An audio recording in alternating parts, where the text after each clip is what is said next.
Hi guys, how you doing? In this video, I would like to share with you 3 common uses of get that you definitely need to know if you don't know them, okay? So if you're ready, let's start.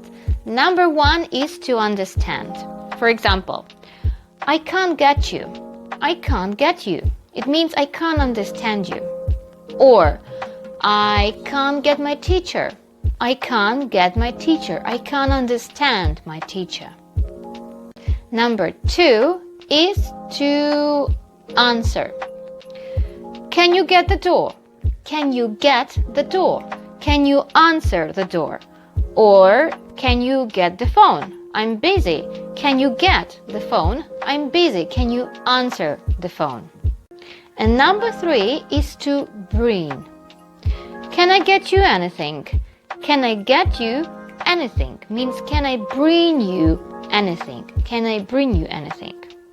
So I hope you found this video useful. Please let me know. It's really important for me. And have a great day. Thank you for watching. You're the best.